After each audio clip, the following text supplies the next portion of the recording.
এই শেখ হাসিনা এখন গিয়ে খুনের নেশায় মাতাল হয়ে নরেন্দ্র মোদীর সাথে আখড়া করেছে। যদি সেখান থেকে বসে বাংলাদেশের স্বাধীনতার উপর কোনো হস্তক্ষেপ করার চেষ্টা করা হয়, তাহলে বাংলাদেশের মাটিতে ভারতীয় দূতাবাস থাকতে পারবে না। শেখ হাসিনার বিরুদ্ধে বাংলাদেশে বিভিন্ন থানায় আদালতে হত্যা মামলা দায়ের হয়েছে। জালিম শাহী শেখ হাসিনা নরেন্দ্র মোদীর ঘরে বসে বাংলাদেশের অভ্যন্তরে 15ই আগস্টকে কেন্দ্র করে বিশৃঙ্খলা সৃষ্টি করবার জন্য তিনি উস্কানি দিচ্ছেন। বলতে চাই, আওয়ামী লীগের, যুবলীগের, ছাত্রলীগের যারা বিগত 15 বছর পর্যন্ত হাতুড়ি লীগের ভূমিকা পালন করেছেন, মনে রাখবেন এখন বাংলাদেশ আর সেই 16 বছরের ফ্যাসিবাদী পরাধীন বাংলাদেশ নয়। এই বাংলাদেশ আজ স্বাধীন বাংলাদেশ। ছাত্র জনতার এক সাগর রক্তের বিনিময়ে অর্জিত এই স্বাধীন বাংলাদেশের যদি 15ই আগস্টকে কেন্দ্র করে কোন নৈরাজ্য সৃষ্টির পায়তারা করা হয়, সারা বাংলাদেশে তাদেরকে প্রতিরোধ করা হবে।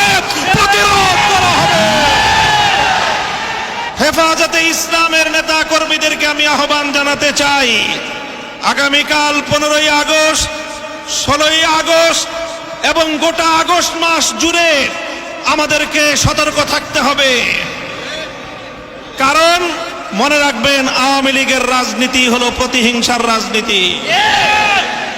1975 সালে 3.5 বছরের অপশাসনের যুগে শেখ মুজিবুর রহমান সাহেব নির্বিচারে দেশের 30,000 যুবককে হত্যা করেছিল।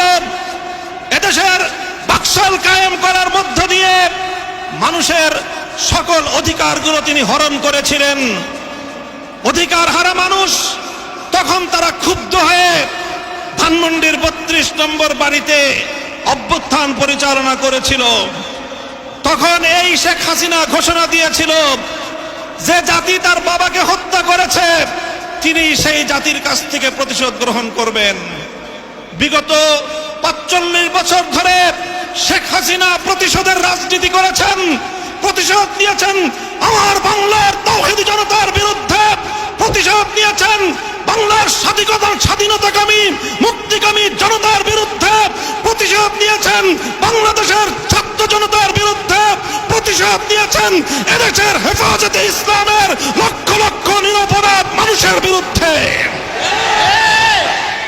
তিনি একজন খুনির নেশায় মাতাল, খুনের নেশায় মাতাল। আপনারা লক্ষ্য করে থাকবেন, যারা মাতাল হয়, মদখোর হয়, তারা সারাদিন যে যেখানে থাকে, দিন শেষে রাতের বেলায় সব মাতালগুলো একসাথে হয়ে মদ্যপান করে মাতলামি করে। বর্তমান পৃথিবীতে বড় বড় খুনের নেশায় মাতাল আছে। 1 নম্বর বিনিয়ামিন নেতানিয়াহু, 2 নম্বর ভারতের গুজরাটের কসাই নরেন্দ্র মোদী, 3 নম্বর বাংলাদেশের বিদায়ী ফ্যাসিবাদী শেখ হাসিনা।